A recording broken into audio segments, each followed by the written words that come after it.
अस्सलाम वालेकुम dear student. उम्मीद करता हूँ आप सब खैरियत से होंगे। तो डियर स्टूडेंट्स, आज की इस वीडियो में जो इन्फॉर्मेशन आपके साथ शेयर करने जा रहा हूँ वो है क्वीन एलिजाबेथ कॉमनवेल्थ स्कॉलरशिप। अगर आप इस स्कॉलरशिप में अप्लाई करना चाहते हैं, जो कि फुली फंडेड स्कॉलरशिप है, इसमें ना कोई आईएलटीएस की ज़रूरत है, ना इसकी कोई एप्लीकेशन फीस है। तो आपने अप्लाई किस तरह करनी है, किस तरह अपना अकाउंट पोर्टल अकाउंट लॉगिन करना है, कैसे अकाउंट की रजिस्ट्रेशन करनी है, किस तरह अपनी एप्लीकेशन सबमिशन करनी है, उसके अलावा स्टेप बाय स्टेप आपने किस तरह अपनी एप्लीकेशन को फिलअप करना है, और कौन कौन से डॉक्यूमेंट्स और कौन कौन से बेनिफिट्स आपको इस स्कॉलरशिप में प्रोवाइड किए जाएंगे, इस वीडियो में आपके साथ तमाम तरह इन्फॉर्मेशन शेयर की जाएंगी। तो वीडियो शुरू करने से पहले आपसे गुजारिश है कि मेरे चैनल को लाजमी लाइक और सब्सक्राइब कर दीजिएगा, ताकि आने वाले तमाम अपडेट से related national and international scholarship आपको बर वक्त मिलती रहे। तो जी, जो इन्फॉर्मेशन आपके साथ शेयर करनी है वो है Queen Elizabeth Commonwealth fully funded scholarship. Okay, no IELTS की जरूरत है, ना एप्लीकेशन फीस की जरूरत है। आपने इसमें अप्लाई किस तरह करनी है? फर्स्ट ऑफ ऑल आपने कोई भी ब्राउजर ओपन करना है। जैसे आप ब्राउजर ओपन करेंगे, वहां पे आपने लिखना है क्वीन एलिजाबेथ कॉमनवेल्थ स्कॉलरशिप, जैसा कि यहाँ पे फर्स्ट वन लिखा हुआ है। आपने इसको इंटर दबा देना है। जैसे ही आप इसको इंटर दबाएंगे तो यहाँ पे देखिए जी, सेकंड लिंक इनका मिला हुआ है, आपने इस पे क्लिक कर देना है, एलिजाबेथ कॉमनवेल्थ स्कॉलरशिप। आप जैसे ही आप इस पे क्लिक करेंगे तो इसकी मेन वेबसाइट जो है ना वो ओपन हो जाएगी। तो देखिए जी, Queen Elizabeth Commonwealth scholarship study for 2 years program हो गया, 4 इयर्स प्रोग्राम होगा, ये तमाम तर यहाँ पे आपको डिटेल्स मिल जाएंगे। इसके जो बेनिफिट्स हैं, कौन कौन से ये बेनिफिट्स आपको प्रोवाइड किए जाएंगे, उसमें फुली ट्यूशन फीस होगी, ठीक है जी, लिविंग अलाउंसेस हो गए, उसके अलावा रिटर्न इकोनॉमी फ्लाइट्स वगैरह भी होगी, उसके अलावा वन ऑफ अराइवल अलाउंसेस भी होंगे, और इसके अलावा रिसर्च सपोर्ट भी आपको प्रोवाइड की जाएगी। तो ये बेनिफिट्स में तमाम तर ही फुली फंडेड स्कॉलरशिप में किसी चीज़ की आपको जरूरत नहीं पड़नी चाहिए। तो इसकी जो लास्ट डेट अप्लाई है वो है 10 जन 2024, ठीक है जी। आप इनमें अप्लाई इस डेट तक कर सकते हैं, ठीक है जी। आपने अप्लाई किस तरह करनी है? अप्लाई करने के लिए वो कहता है कि look through the list of countries university hosting scholarship. First of all आपने अपनी यूनिवर्सिटी, जिस यूनिवर्सिटी में आप अप्लाई करना चाह रहे हैं, आपने उसकी इंफॉर्मेशन लेनी है, और उस जिस प्रोग्राम में आप अप्लाई करना है, मीन के फर्स्ट ऑफ ऑल आपने कॉमनवेल्थ की जो तमाम तर कैटेगरी यूनिवर्सिटी लिस्टेड होंगी, आपने उसकी तमाम तर लिस्ट चेक करनी है। आप उसमें से अपनी चॉइस की जो यूनिवर्सिटी होगी आपने उसको सिलेक्ट करना है। जिस यूनिवर्सिटी को आप सिलेक्ट करना चाह रहे हैं और जिस प्रोग्राम में आप अप्लाई करना चाह रहे हैं, फर्स्ट ऑफ ऑल आपने अपने प्रोग्राम को वहाँ पे सर्च करना है। वहाँ पे सर्च करने के बाद आपने अपने प्रोग्राम की वहाँ पे रिक्वायरमेंट क्या है, एलिजिबिलिटी क्या है, कौन कौन से मतलब के डॉक्यूमेंट्स या एलिजिबिलिटी होगी, आपने तमाम तर चीज़ें वहाँ पे देखने के बाद ही आपने उस प्रोग्राम में उसी यूनिवर्सिटी में अप्लाई करना है। अगर उसकी रिक्वायरमेंट्स के मुताबिक आपकी एप्लीकेशन नहीं होगी या रिक्वायरमेंट के मुताबिक एप्लीकेशन सबमिट नहीं होगी, तो एप्लीकेशन कंसिडर नहीं की जाएगी और आपकी एप्लीकेशन रिजेक्ट कर दी जाएगी। तो फर्स्ट ऑफ ऑल आपने ये एहतियात करना है, फर्स्ट ऑफ ऑल अपनी चूजर एप्लीकेशन को सर्च कर लेना है। उसके बाद आ जाते हैं यहाँ पे देखिए यूनिवर्सिटीज़ है, ये तमाम तर यूनिवर्सिटीज़ है, यहाँ पे आपको डिटेल्स मिल जाती है, कौन कौन से प्रोग्राम ऑफरिंग है, यूनिवर्सिटी रिक्वायरमेंट्स भी आपको यहाँ पे नीचे दी हुई है। तो मिसाल के तौर पर अगर आप स्टावेटनी यूनिवर्सिटी में अप्लाई करना चाहते हैं या बांग्लादेश यूनिवर्सिटी ऑफ ढाका में अप्लाई करना चाहते हैं, यहाँ पे तमाम तर यूनिवर्सिटीज़ को आपको लिंक और यहाँ पे यूनिवर्सिटीज़ की डिटेल्स भी मिल जाती है, कौन कौन से प्रोग्राम ऑफर किए गए हैं। तो ये तमाम तर यूनिवर्सिटी टॉप क्लास यूनिवर्सिटी हैं, आप इसमें ना परेशान हो कि आप कौन सी इसमें यूनिवर्सिटी सेलेक्ट करें, कौन सी अच्छी होगी। ये तमाम टॉप क्लास यूनिवर्सिटीज हैं जो कॉमनवेल्थ की तरफ से सिलेक्ट है। मिसाल के तौर पर अगर आप अप्लाई करना चाहते हैं मलेशिया में, तो यहाँ पे देखिए आपने मलेशिया में लिखे व्यू कोर्सेज, आपने इसकी मेन वेबसाइट पे जाके इसके कोर्सेज भी सिलेक्ट कर सकते हैं, ठीक है जी। डिटेल वगैरह भी चेक कर सकते हैं, यहाँ पे आपको लिंक भी दिए हुए हैं, देखिए जी, यूनिवर्सिटी वेबसाइट है। जैसे आप इस पर क्लिक करेंगे तो मेन यूनिवर्सिटी की वेबसाइट भी ओपन हो जाएगी। अब इसकी यहाँ पे देखिए जी, विजिट रिसर्च एरिया भी यहाँ पे विजिट कर सकते हैं, कोर्स वर्क भी यहाँ पे सर्च कर सकते हैं। उसके अलावा अगर आप मालयाया में अप्लाई करना चाहते हैं, तो यहाँ पे देखिए जी रिक्वायरमेंट, यहाँ पे वेबसाइट भी जाके चेक कर सकते हैं। अब आपने अप्लाई करना है कैसे है, तो मैं यहाँ पे बताता हूँ। आपने सिंपली क्या करना है, अप्लाई फॉर ईसीएस पे क्लिक करना है। तो यहाँ पे देखिए जी इसकी वो लिंक हमारा ओपन हो गया। तो यहाँ पे देखिए जी डॉक्टर डिग्री प्रोग्राम की रिक्वायरमेंट्स है, मास्टर डिग्री होनी चाहिए, ठीक है जी, विदाउट रिलेटिव एप्लीकेशन, उसका वर्क एक्सपीरियंस होना चाहिए, रिसर्च होना चाहिए, बैचलर डिग्री भी होनी चाहिए उसके पास, ठीक है जी। ये तमाम तर फुल रिक्वायरमेंट है जो कि आपके पास होनी चाहिए अगर आप इसमें अप्लाई करना चाहते हैं। तो उसके बाद यहाँ पे मास्टर बाय रिसर्च हो गया, ये इसकी तमाम तर रिक्वायरमेंट आपको यहाँ पे दी हुई है। यहाँ पे कोर्स वर्क की डिटेल्स आपको यहाँ पे तमाम तर यूनिवर्सिटीज की दी हुई है, ठीक है जी। अब आपने क्या करना है, यहाँ पे देखे जी लॉगिन, जिन स्टूडेंट्स का अकाउंट ऑलरेडी बना होगा, अगर उन्होंने अप्लाई की होगी तो उनका अकाउंट यहाँ पे बना हुआ होगा। लेकिन वो स्टूडेंट जो फर्स्ट टाइम इसमें अप्लाई करना चाह रहे हैं, उनका अकाउंट नहीं बना होगा, उन्होंने किस तरह अप्लाई करनी है? फर्स्ट ऑफ ऑल यहाँ पे डोंट हैव एन अकाउंट पे यहाँ पे गेट स्टार्टेड। तो जैसे आप गेट स्टार्टेड पे क्लिक करेंगे तो आपका यहाँ पे तमाम तरीके का यूजर रजिस्ट्रेशन आपने फिलअप करनी है। First name, last name, email, email type. तो फिलअप करते हैं। फर्स्ट ऑफ ऑल यहाँ पे अपना नेम लिखना है, इधर आपने अपना ईमेल लिख देना है। ठीक है जी, यहाँ पे अपना ईमेल लिख देना है। यहाँ पे ईमेल पुट करने के बाद नीचे आपने ईमेल टाइप बतानी है। ठीक है जी, नीचे ईमेल टाइप। वो कहता है होम में बिल लेंगे, आदरा बिल लेंगे, यहाँ पे आपने होम में सिलेक्ट कर देना है। इसको कोई मसला नहीं है, आप जिसमें भी सिलेक्ट करना है। अगर वर्क पे करना चाहे तो वर्क पे सिलेक्ट कर सकते हैं। तो यहाँ पे मैंने ईमेल भी दे दिया। अब वो कहता है कि please choose your current employer from the list. अब करंट एम्प्लॉयर अगर कोई है तो आपने यहाँ पे देना, अदरवाइज इसको स्किप कर सकते हैं। If your current employer is not listed please leave the blank. ठीक है जी, आपने इसको लीव भी कर सकते हैं। उसके बाद यहाँ पे आपने कंट्री सिलेक्ट करना है। ठीक है जी, आप पाकिस्तान से हैं, इंडिया से हैं, बांग्लादेश से हैं, जिस कंट्री से भी आप बिलोंग करते हैं, आपने यहाँ से वही कंट्री सिलेक्ट कर देना। उसके बाद यहाँ पे रीजन आपने बताना है। ठीक है जी, यहाँ पे पंजाब, आप पाकिस्तान भी सिलेक्ट कर सकते हैं, पंजाब भी सिलेक्ट कर सकते हैं, वो आपकी मर्जी है। मैं यहाँ पे पंजाब पे सिलेक्ट करूंगा। उसके बाद आ जाते हैं जी, यूरोप है, एशिया है, अफ्रीका है, कौन सा है आपका? मैं यहाँ पे एशिया सेलेक्ट करूंगा कि पाकिस्तान एशिया में आता है। उसके बाद यहाँ पे please confirm that you are agree, इस पे क्लिक करने के बाद क्रिएट न्यू अकाउंट पे क्लिक कर देंगे। तो जैसे ही आप इस पे क्लिक करेंगे तो वहां पे देखे जी हमारा जो रोलर है। अब यहाँ पे देखे जी, user with user name Mohammad Parvez has been created. ठीक है, please check your email for further instruction. अब वो उन्होंने हमारे ईमेल पे एक ईमेल हमें सेंड किया हुआ है। ठीक है जी, हमने वो ईमेल अभी अपना चेक करना है। तो वो चेक करने के लिए हमने किस तरह चेक करना है? अपना ईमेल लॉगिन करना है। ठीक है जी, लॉगिन करने के बाद हमने यहाँ से, जैसे ही आप अपना ईमेल ओपन करते हैं तो ईमेल ओपन करने के बाद वहाँ पे आपको एक लिंक प्रोवाइड किया जाता है, जिसको आप डायरेक्टली वहाँ ओपन भी कर सकते हैं। अदरवाइज वहाँ से आप कॉपी करने के बाद आप यहाँ पे पेस्ट कर देंगे, कोई भी ब्राउजर ओपन करने के बाद, जिस तरह यहाँ पे। अब यहाँ पे ऐसे पेस्ट करेंगे। पेस्ट करने के बाद यहाँ पे जैसे ही आप इंटर दबाएंगे तो जैसे कि मैंने यहाँ पे अपना अकाउंट यहाँ पे देखे जी, आपको रजिस्टर करना पड़ेगा। ठीक है जी, यहाँ पे आपका यूजर ने ईमेल भी दिया होगा, नीचे आपने अपनी मर्जी का दोनों स्टेप्स पे रिपीट पासवर्ड होगा और कंफर्म पासवर्ड होगा। वो पुट करने के बाद जैसे ही आप क्लिक करेंगे तो यहाँ से कुछ इस तरह से एप्लीकेशन आपको ओपन होने को मिल जाएगी, जैसा कि आपके सामने अभी ओपन है। ठीक है जी, इस तरह से। अब आपने क्या करना है, ये आपको कुछ गाइडलाइंस दी हुई है, एलिजिबिलिटी रिक्वायरमेंट्स भी। ठीक है जी, और लास्ट डेट टू अप्लाई भी। अब आपने यहाँ पे सिंपली नेक्स्ट पेज पे क्लिक कर लेना है। जैसे हम नेक्स्ट पेज पे क्लिक करेंगे तो यहाँ पे, सॉरी मेरा अकाउंट यहाँ से लॉग आउट हो चुका, तो मैं यहाँ से दोबारा से लॉग इन करने लगा हूँ। तो जैसे मैं यहाँ से लॉग इन करूंगा तो दोबारा से मैं यहाँ से इन्फॉर्मेशन आपको दोबारा बताता हूँ। अब यहाँ पे देखें जी, वही सेम हमारा पेज हमारा ओपन हो चुका है। अब आपने क्या करना है, नेक्स्ट पेज पे क्लिक करना है। जैसे नेक्स्ट पेज पे क्लिक करेंगे तो हमारा नेक्स्ट स्टेप जो होगा, हमने ये एलिजिबिलिटी जो क्वेश्चन होंगे जो हमने यहाँ पे फिलअप करना है। अब वो कहता है कि are you citizen, Commonwealth country में आप सिटीजन है, आपने इस पे यस कर देना है कि आपका कंट्री कॉमनवेल्थ लिस्टेड में आता है। तो यहाँ पे मैंने पाकिस्तान सेलेक्ट कर दिया। इस तरह के बाद आपने यहाँ पे कहते हैं वो do you have dual nationality, आपने यहाँ से नन कर देना है अगर आपके पास नहीं है। उसके बाद कहता है have you already completed an undergraduate degree, आपने यहाँ पे यस कर देना है। यस करने के बाद वो कहता है university that you are applying for, तो यहाँ पे मुख्तलिफ टाइप्स ऑफ यूनिवर्सिटीज है जिसमें आप अप्लाई करना चाहे तो अप्लाई कर सकते हैं। वो कहते हैं कि you can not apply for scholarship in your country of citizenship, if you wish to apply for a scholarship in more than one host country you will need to submit an additional application form.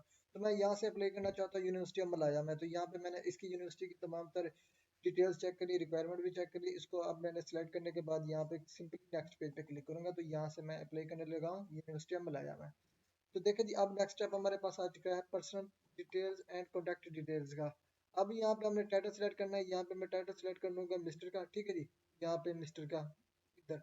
उसके बाद यहाँ पे मेरा name already दिया हुआ है, इधर मैंने यहाँ पे डेट ऑफ बर्थ सेलेक्ट कर लेनी है। आपने सेम एज अपने डॉक्यूमेंट्स के मुताबिक अपनी डेट ऑफ बर्थ इधर सेलेक्ट करनी होगी। ठीक है जी, यहाँ पे आप राइट भी कर सकते हैं डेट ऑफ बर्थ। इसके बाद यहाँ पे आपने क्या करना है, जेंडर, जेंडर मैं सेलेक्ट करने लगा हूँ इधर मेल। उसके बाद वो कहता है कि प्लीज अपलोड योर पासपोर्ट और नेशनल आईडी कार्ड। आपने यहाँ पे चूज फाइल पे क्लिक करना है। चूज फाइल पे क्लिक करने के बाद आपने जो डॉक्यूमेंट्स अपने मेंशन किए हुए होंगे अपने डेस्कटॉप में सेव कर लेंगे। अगर आप लैपटॉप के थ्रू अप्लाई करना चाह रहे हैं तो यहाँ से आपने वो एप्लीकेशन सेलेक्ट करने के बाद आपने अपलोड पे क्लिक कर देना है। ठीक है जी, जैसे अपलोड पे क्लिक करेंगे तो यहाँ पे देखिए जी, अब हमारा जो जो मैंने जेपीजी फॉर्म में अपलोड किया तो यहाँ से अपलोड। आप इसको रिमूव भी कर सकते हैं, अगर आप गलती से कोई और डॉक्यूमेंट्स अपलोड कर सकते चुके होते हैं तो आप इसको रिमूव करने के बाद दोबारा से अपने डॉक्यूमेंट्स यहाँ पे री अपलोड कर सकते हैं। उसके बाद आपने यहाँ पे अपना कॉन्टैक्ट नंबर डालना है। कॉन्टैक्ट नंबर पुट करने के बाद यहाँ पे अपना रीजन बताना है। यहाँ पे रीजन मेरा पाकिस्तान है तो मैं यहाँ पे पाकिस्तान सेलेक्ट करूँगा। उसके बाद आप यहाँ पे भी सिलेक्ट कर सकते हैं। यहाँ पे सिलेक्ट करने के बाद मैं यहाँ पे पंजाब सिलेक्ट करूँगा। यहाँ पे अपना कंट्री हमारा ऑटोमेटिक सिलेक्टेड है। Do you have correspondence address that is different from your permanent address, यहाँ पे नन कर देना अगर आपका एड्रेस परमानेंट एड्रेस और corresponding एड्रेस सेम है तो। उसके बाद ये तमाम चार चीज़ें फिलअप करने के बाद आपने सिंपली क्या करना है, नेक्स्ट पेज पे क्लिक कर देना है। तो जैसे ही आप नेक्स्ट पेज पे क्लिक करेंगे तो हमारा थर्ड स्टेप आ जाता है, वो कहते हैं address line two field is required. तो ये मेरा एक स्टेप रह गया होगा, तो यहाँ से मैं दोबारा से इसको कॉपी करके इसको पेस्ट करके इस एड्रेस को फिलअप करने के बाद फिर मैं दोबारा से नेक्स्ट पेज पे क्लिक करूंगा। तो जैसे नेक्स्ट पेज पे क्लिक करूंगा तब अब मेरा थर्ड स्टेप्स आ गया, एकेडमिक एंड एम्प्लॉयमेंट रिकॉर्ड, जो कि मैं इसको अपलोड करूंगा, इसकी अपडेट करूंगा। अब यहाँ पे क्या करना है, इंस्टीट्यूशन। आपने जो एकेडमिक रिकॉर्ड इधर फिलअप करना है, फर्स्ट ऑफ ऑल आपने मोस्ट रिसेंट डॉक्यूमेंट्स यहाँ पे अपलोड करने हैं। मीन के आपने हायर टू लोअर अपडेट करने हैं डॉक्यूमेंट। अब यहाँ पे मैं डेट सेलेक्ट करने लगा हूँ कि इस डेट को मैंने अटेंड की। अब यहाँ पे मीन के मेरी लास्ट डिग्री है 2018 से 22, तो मैं यहाँ से लिखूंगा 2018 से, यहाँ पे मैं लिखूंगा 2022। ठीक है जी। आप सिंपली इधर ऊपर लिख भी सकते हैं। ठीक है जी, 2022। उसके बाद कंट्री ऑफ इंस्टीट्यूशन पाकिस्तान है। ठीक है जी, नेम ऑफ इंस्टीट्यूशन GCUF है। ठीक है जी। उसके बाद यहाँ पे सब्जेक्ट मेरा क्या है, OTT है। ठीक है जी। उसके बाद डिग्री टाइप क्या है, यहाँ पे आप इसी तरह से फिलअप करेंगे, बैचलर ऑफ साइंस जो भी है। ठीक है जी, आपने इधर उसी तरह से इसको पेस्ट कर देना है। ठीक है जी, यहाँ पे पेस्ट कर दिया। उसके बाद आपने फाइनल ग्रेड ऑब्टेन बताना है, ग्रेड A है या B है, जो ग्रेड आपने यहाँ पे बताना है इसको। उसके बाद आपने सेकंड इंस्टीट्यूशन बताना है, उसकी डेट यहाँ पे आपने लिखनी है। जो मेरी सेकंड इंस्टीट्यूशन होगी उसकी मेरी है 2015 से 2017, तो मैं 2015 इधर पुट कर दूंगा। यहाँ पे पुट करने के बाद आपने नेक्स्ट पे क्लिक करना है कि मेरी degree attended to last date to result update क्या था, तो 2017, तो मैं यहाँ से 2017 सेलेक्ट कर। इसी तरह से आपने यहाँ पे इंस्टीट्यूशन का नेम लिखना है। ठीक है, इधर आपने फिर सब्जेक्ट लिखना है, FSC लिख देनी है। ठीक है, उसके बाद यहाँ पे डिग्री FSC में, यहाँ पे मैं जनरली कोई भी चीज़ें फिलअप करने जा रहा हूँ। यहाँ पे आपने सब्जेक्ट बायोलॉजी केमिस्ट्री फिजिक्स वो लिखने होंगे, तीनों सब्जेक्ट के नाम। यहाँ पे अपने इदारे का नेम लिखना है। ठीक है जी, यहाँ पे इदारे का नेम आपने लिख देना। उसके बाद यहाँ पे फाइनल ग्रेड आपने बताना है कि आपका ग्रेड कौन सा था। उसके बाद थर्ड आपके पास आ जाता है मैट्रिक का। आपने यहाँ पे मैट्रिक की डिटेल बतानी है कि मैट्रिक का एडमिशन आपने किस स्टेट को लिया था। ठीक है जी, वो डिटेल आपने इधर लिखनी है। इसी तरह आपने आपने इसका रिजल्ट डिक्लेयर डेट किस डेट को हुआ, तो आपने यहाँ से वो रिजल्ट डिक्लेयर डेट आपने इधर पुट करने के बाद सेम एज अबव जैसे इन्फॉर्मेशन हमने पुट करनी है। यहाँ पे अपने कंट्री का नेम, ठीक है, कंट्री इंस्टीट्यूशन हो गया, नेम ऑफ इंस्टीट्यूशन होगा, सब्जेक्ट नेम क्या हो गया। ठीक है, वो आपने लिखना है। ठीक है जी, इसी तरह से यहाँ पे जैसा कि ये लिखा हुआ है इसी तरह से आपने लिखना है। जैसा कि आपकी मैट्रिक साइंस है तो आपने मैट्रिक साइंस में ऐसी तरह से। उसके बाद आपके पास ग्रेड A B C जो भी है आपने वो लिख देना है। आपने कैपिटल में लिखना है, मैंने यहाँ पे स्मॉल में लिख दिया। उसके बाद आपने ये तमाम तो डॉक्यूमेंट्स अपलोड करने हैं। ठीक है, यहाँ पे हाई स्कूल सर्टिफिकेट अपलोड करनी है। चूज फाइल पे क्लिक करेंगे तो यहाँ पे अपनी अपलोड कर देना है। ये अपलोड हो चुकी सब। सिलेक्ट करने के बाद यहाँ पे मैंने अपलोड पे क्लिक करना है, तो ये अब मेरी एप्लीकेशन जो फॉर्म है ये मेरा अपलोड। उसके बाद अंडर ग्रेजुएट की ट्रांसक्रिप्ट आपने अपलोड करनी है। यहाँ पे चूज फाइल पे क्लिक करेंगे, अपनी फाइल सिलेक्ट करने के बाद ओपन करेंगे। ओपन करने के बाद आपने अपलोड पे क्लिक करना है, तो यहाँ से आपका डॉक्यूमेंट्स अपलोड हो जाएगा। उसके बाद अंडर ग्रेजुएट की जो सर्टिफिकेट होती है आपने वो सर्टिफिकेट इधर अपलोड करनी है।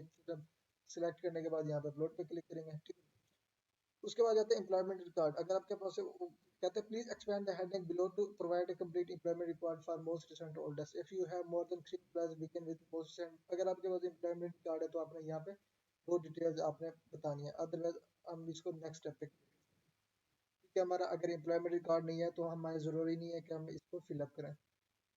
उसके बाद जाता है course detail, university of Malaya, the course title you include must be was the course name on the university of Malaya website. First of all आप कोई भी यहाँ पे कोर्स सिलेक्ट करेंगे तो कोर्स सिलेक्ट करने के लिए आपने फर्स्ट ऑफ ऑल अपनी यूनिवर्सिटी की मेन वेबसाइट चेक लाजमी कर लेनी है कि आप किस में अप्लाई करना चाह रहे हैं। तो मैं यहाँ करना हूँ MS बॉटनी। मैं जनरली कोई भी सब्जेक्ट इधर लिखने लगा हूँ, तो ये लिख दिया ओनली 2 ईयर्स प्रोग्राम। ठीक है, MSc MPhil के लिए मैं अप्लाई करना चाह रहा हूँ। उसके बाद यहाँ पे आ जाता है, देखिए जी, MSc LLB MA MEd MPH master of philosophy, मैं यहाँ पे ये क्लिक करता हूँ। उसके बाद have you already applied to university और had any contact with staff. अब अगर वो कहता है कि आपने कभी इसमें अप्लाई किया है या आपका कोई कॉन्टैक्ट है स्टाफ के साथ तो आपने अगर है तो यस कर देना, अदरवाइज नो कर देना। उसके बाद कहता है if you have already have a university offer letter, उसको अपलोड करने, अदरवाइज अगर आपके पास नहीं है उसको आप स्किप करें। उसके बाद आता है आप अपना यहाँ पे स्टडी प्लान और इंटरनेट आउटकम्स इधर बताएं। आपने फर्स्ट मैक्सिमम से मैक्सिमम 200 से 400 वर्ड पे मुश्तमिल आपने स्टेटमेंट इधर पुट करनी है। वो कहता है कि आप इसमें आपने लिखना क्या स्टेटमेंट में। वो कहता है कि आपने इस यूनिवर्सिटी को क्यों चूज किया, इस सब्जेक्ट को क्यों चूज किया, आप इस यूनिवर्सिटी में और इस मुल्क में क्यों पढ़ना चाहते हैं। ठीक है जी। वो कहता है कि what you have done to research your chosen city, आपने इस यूनिवर्सिटी में जो आप चूज कर रहे हैं आप इसके बारे में क्या रिसर्च किया आपने। ठीक है जी। Explain how your previous studies and experience make you suitable candidate for the course, क्या आप किस कोर्स में जो अप्लाई करने जा रहे हैं तो आपकी प्रीवियस जो तमाम तर जो रिकॉर्ड हैं अचीवमेंट्स हैं वो कौन कौन से हैं जिसमें आप इस कोर्स के लिए सिलेक्ट किया जाए। तो आपने ये तमाम तर डिटेल इधर लिखनी है, मैं यहाँ पे कॉपी पेस्ट कर रहा हूँ आपको समझाने के लिए। उसके बाद हो जाता है statement to development impact and post study outreach. तो ये चीज़ें आपने इधर डिस्क्राइब करनी है। उसमें क्या कहता है डिस्क्राइब ब्रीफली वन चैलेंज और problem in your country that you would like to address, कि आप कंट्री में कौन सा ऐसा प्रॉब्लम चल रहा है जिसको आप बताना चाहेंगे। उसके बाद how will you propose duty help to contribute solution to challenge, और जो चैलेंज आप बताना चाह रहे हैं आप इसको किस तरह से सॉल्व करेंगे। उसके बाद आ जाता है what skills do you expect to gain from this scholarship, आप जिस स्कॉलरशिप में अप्लाई करना चाह रहे हैं आप इसमें कौन सा हुनर या कौन सी स्किल्स गेन करना चाहेंगे। तो ये तमाम तर चीजें आपने इधर स्टेटमेंट में अपने क्वेश्चन के आंसर देने होंगे। तो यहाँ पे आपने इधर लिखने होंगे जो कि 300 से 500 वर्ड पर मुश्तमिल होंगे। उसके बाद आता है sustainable development goals, which of the UN sustainable development goals does the subject you are intending to study most aligned to। तो यहाँ पे तमाम तर आपको स्टेप्स दिए हुए हैं, आपने कोई भी अपनी मर्जी का सिलेक्ट करना है। वो क्या आप मैक्सिमम 3 सिलेक्ट कर सकते हैं। आप यहाँ पे जेंडर सिलेक्ट कर, जेंडर इक्वालिटी, क्वालिटी एजुकेशन हो गया। ठीक है, यहाँ पे मैं और सिलेक्ट कर देता हूँ अफोर्डेबल एंड क्लीन एनर्जी। ये फिलअप करने के बाद वो कहता है how will you propose study contribute to the sustainable development goals. ये डिटेल्स आपने इधर बतानी है। ठीक है, इस क्वेश्चन की आपको अगर क्वेश्चन नहीं आता तो आप चैट जीपीटी के इस्तेमाल करके आप इसके तमाम तर जो फॉर्मेट के क्वेश्चन होंगे आप वहाँ से इसके आंसर भी हासिल कर सकते हैं, जो कि उसके आंसर आपने सेम एज वहाँ से कॉपी करके इधर पेस्ट नहीं करने, आपने उसी फॉर्मेट को देके अपने वर्ड में उसको चेंज करके इधर अपलोड करने हैं। उसके बाद क्रिएटिंग नेटवर्क हो गया, ये क्वेश्चन है जो क्वेश्चन आपको यहाँ पे अपलोड करने होंगे। अब हमने सिंपली यहाँ पे नेक्स्ट पेज पे क्लिक करना है। जैसे हम नेक्स्ट पेज पे क्लिक करते हैं तो हमारा फोर्थ स्टेप्स आ जाता है। यहाँ पे आ जाता है जी रेफरेंस शुड। अब हमारे पास आ गया क्वीन एलिजाबेथ स्कॉलरशिप 2024 साइकिल 1 चल रहा है। अब हमने दो रेफरेंसेस प्रोवाइड करने हैं। रेफरेंसेस आप अपने एसोसिएट प्रोफेसर, असिस्टेंट प्रोफेसर या आप कोई प्रोफेसर है तो आप उसको यहाँ पे दे सकते हैं। फर्स्ट ऑफ ऑल आपने उनका नेम लिखना होगा। यहाँ पे आपने अपनी रेफरी का नेम लिख दिया, उसके बाद उनका आपने ईमेल पुट कर दिया। मैं सिंपली कोई भी इधर पुट कर देता हूँ, आपने उनका एक्यूरेट ईमेल यहाँ पे पुट करना है। उसके बाद उनकी जॉब क्या है, असिस्टेंट प्रोफेसर है या एसोसिएट प्रोफेसर है, आपने वो इधर बताना है। ठीक है जी, यहाँ पे उसके बाद आपने वो कहता है please upload your reference letter. आप यहाँ पे चूज फाइल करेंगे और जो रेफरेंसेस होगा जो आपको टीचर आपको फिलअप करके देंगे आप यहाँ से उसको अपलोड कर देंगे चूज फाइल करने के बाद। इसकी मोर इन्फॉर्मेशन पे भी क्लिक कर सकते हैं। आपने मोर इन्फॉर्मेशन पे क्लिक करके यहाँ पे देखिए जी फाइल रिक्वायरमेंट जो है ना 2 MB होनी चाहिए। उसके बाद आपने सेकंड पे क्लिक करना है। ठीक है जी, आप सेकंड रेफरी इधर पुट करना है। उसके बाद उनका ईमेल आप पुट करना है सेकंड रेफरी का।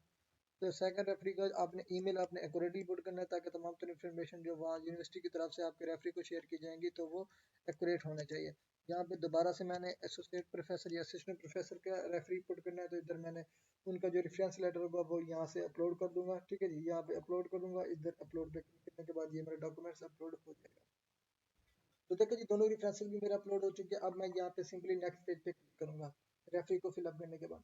वो कहता है प्राइवेसी एंड स्टेटमेंट। अब वो कहता है please inter your full name. आपने यहाँ पे अपना पूरा नेम लिखना है, जब आपने अप्लाई करते हुए लिखा था आपने वही नेम इधर लिखना है। ठीक है जी, वो लिखने के बाद वो कहता है कि यहाँ पे आपके पास नेक्स्ट पेज आएगा। तो ये अपने नेम लिखने के बाद नेक्स्ट पेज आएगा। उसके बाद कहता है please indicate how you first heard about. आपने कोई भी इधर में सेलेक्ट कर देना है। ठीक है जी, वो किस तरह आपके स्कॉलरशिप के बारे में इंफॉर्मेशन मिली। मैंने यहाँ पे न्यूज़पेपर सेलेक्ट करके नेक्स्ट पेज पे क्लिक कर दिया। जैसे हम नेक्स्ट पेज पे क्लिक करते हैं वो जाता है एलिजिबिलिटी क्वेश्चन जो कि हमने ऑलरेडी सबमिट कर दिया। अब हमारी तमाम तर एप्लीकेशन जो हमने फिलअप की यहाँ पे हमें ओवरव्यू मिल जाता है। अब यहाँ पे आपने तमाम तर एप्लीकेशन को रीड आउट कर लेना है। कहीं पे अगर गलती है या मिस्टेक्स है आपको इसी स्टेज पे आप इसको एडिट कर सकते हैं। अदरवाइज यहाँ से अगर आपकी एप्लीकेशन सबमिट हो गई तो आप दोबारा यहाँ से इसको एडिट नहीं कर सकेंगे, तो आपने यहाँ से एहतियात करना है। ये हमारी तमाम तरह एप्लीकेशन जो हमने फिलअप की है, यहाँ पे देखिए जी स्टडी प्लान जो हमें 200 वर्ड पे इसको अपलोड किया था, उसके बाद इंटरनेट आउटकम्स हमने अपलोड किए, तो यहाँ पे तमाम तरह उसके क्वेश्चन यहाँ पे हमारे ये हुए हैं, ठीक है जी। यहाँ पे क्वेश्चन हो गए, उसके बाद स्टेटमेंट 3 हो गई, यहाँ पे जो जो चीज़ आपने फिलअप की है यहाँ पे उसकी तमाम तरह डिटेल्स आपको यहाँ पे मिल जाती है। अब यहाँ पे देखें जी प्राइवेसी स्टेटमेंट में मैंने कंफर्म कर दिया। अब यहाँ पे सिंपली आपने सबमिट एप्लीकेशन पे क्लिक करना है, तो यहाँ से आपकी एप्लीकेशन सबमिट हो गई। तो नेक्स्ट प्रोसीजर के लिए आपने अपने ईमेल को, मतलब कि अपने ईमेल के डाटा को ऑन रखना है, ताकि कोई भी ईमेल पे आपको कोई कंफर्मेशन मैसेज, आपको कोई कॉल लेटर आता है, एक्सेप्टेंस लेटर आता है, जो भी आता है तो आपको मतलब का ईमेल पे आ जाएगा। तो आपने अपना डाटा एक्टिव रखना है और बर वक्त मतलब कि रेगुलरली आप अपने ईमेल को चेक करते रहना, ताकि आप बर वक्त किसी भी ईमेल को फौरी रिस्पॉन्स कर सकते हैं। तो ये एप्लीकेशन सबमिट करने का तरीका, तो ये तरीका है। आपने इसी तरह से आपने किसी भी प्रोग्राम में अप्लाई करने हैं तो आप इसी तरीके